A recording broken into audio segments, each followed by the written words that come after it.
अस्सलाम वालेकुम दोस्तों, तोहफ़ा या अली मदद। मैं हूं फ़ुरकान हैदरी और आप देख रहे हैं लिकियातीस। दोस्तों, कल मेरे पास कुछ खिलौने आए हैं, मेरे स्टूडियो का कुछ इक्विपमेंट आया है, तो मैं उसके साथ खेल भी रहा था। मैंने कहा कोई वीडियो तक लेट ना हो जाए, तो मैंने कहा साथ वीडियो भी बना लेते हैं, इसलिए आपको मेरा माइक यहाँ पर नज़र आ रहा है। कुछ फ़र्क आपको आगे आने वाली कुछ वीडियोज़ में नज़र आएगा, लेकिन मैं कोशिश करूँगा कि इसे बेहतर से बेहतर कर सकूँ। और मज़े की बात ये है कि जनाब वीडियो बनाई मैंने और फिर वही मामला हुआ, मैं आउट ऑफ फ़ोकस हो गया। 15 मिनट की वीडियो बनाई और वो मेरे साथ आजकल यही हो रहा है। ख़ैर, इक़रा का एपिसोड 5 है और आज मैं जिस किताब के मुताल्लिक आपसे बात करना चाहता हूँ, वो किताब मेरे दिल के तो बड़ी करीब है। और जैसे मैंने आपसे पहले भी कहा था, आपको याद होगा तो जो मेरी पहली वीडियो थी अ, एक नई शुरुआत, उसमें मैंने कहा था कि सिर्फ़ अदब पर और मज़हब पर बात नहीं होगी, सकाफ़त पर भी बात होगी। गो कि ये अदबी शाहकार है, एक अदबी शाहपारा है। लेकिन जिस वजह से मैं आपके पास लेकर आया हूँ, वो इसका अदबी होना नहीं, बल्कि इसका सकाफ़ती रेलेवेंट होना है।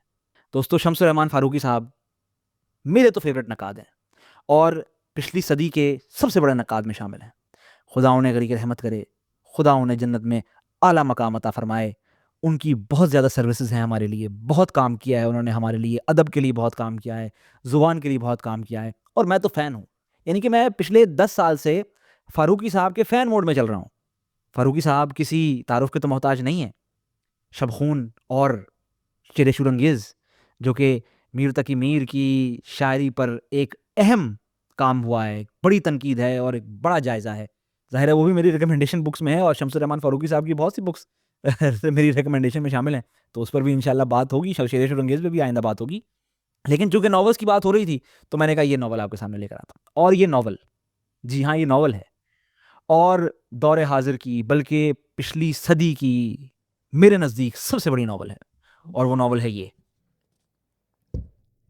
कई चाँद थे सरे आसमान, शम्स रहमान फ़ारूक़ी साहब की। अब नॉवल पर थोड़ी बात कर लेते हैं। दोस्तों, इस नॉवल की ख़ासियत, क्या बात करूँ मैं इस ख़ासियत पे? बहुत ख़ासियतें हैं। सबसे बड़ी बात ये है कि ये नॉवल है तो फ़िक्शनल, जैसे नॉवल है तो ज़ाहिर है फ़िक्शनल नॉवल है, लेकिन फ़िक्शनल होने के साथ-साथ ये तारीख़ी और तहज़ीबी नॉवल है और तारीख़ी और तहज़ीबी होना ही इसका सबसे बड़ा प्लस पॉइंट है। मिसाल के तौर पर, ये कहानी है दाग दहलवी साहब की वालिदा की। बेशक पूरी फ़िक्शनल कहानी है, उनकी पूरी ज़िंदगी का सफ़र फ़िक्शनल सफ़र है, लेकिन जो तारीख़ है इसके अंदर, वो इसका एम्बियंस है। ये कहानी चलती कहाँ पर है, किन मकामों पर चलती है, किन शहरों पर चलती है, वहाँ का रहन-सहन, वहाँ का ओढ़ना-बिछोना, वहाँ का पहनावा, वहाँ की बोली और उसमें घुला हुआ अदब। मिसाल के तौर पर, अब ज़ाहिर है दाग देलवी साहब की वालिदा शायरा भी थी, तो वो शायरी हमें तो नहीं कि तारीफ़ में मिलती, लेकिन शम्स रहमान फ़ारूक़ी साहब ने उस कैरेक्टर को इतना घोल के पिया है कि उस कैरेक्टर के मुताबिक उन्होंने खुद शायरी की है।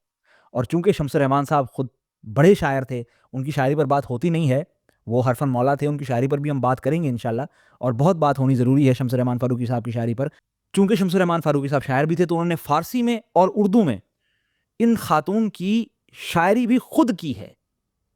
लेकिन इसमें कमाल यही है कि आपको उस दौर की तारीख़ का पता चलता है। आपको ये पता चलता है कि मुग़लिया आखिरी दौर किस तरह का था, अंग्रेज़ों का आखिरी दौर किस तरह का था। यानी कि जब ब्रिटिश रूल शुरू हुआ, ईस्ट इंडिया कंपनी ख़त्म हुई और ब्रिटिश रूल शुरू हुआ, तो क्या हुआ? वहाँ के अदवार, वहाँ के लोगों में किन मौज़ूआत पर बात होती थी?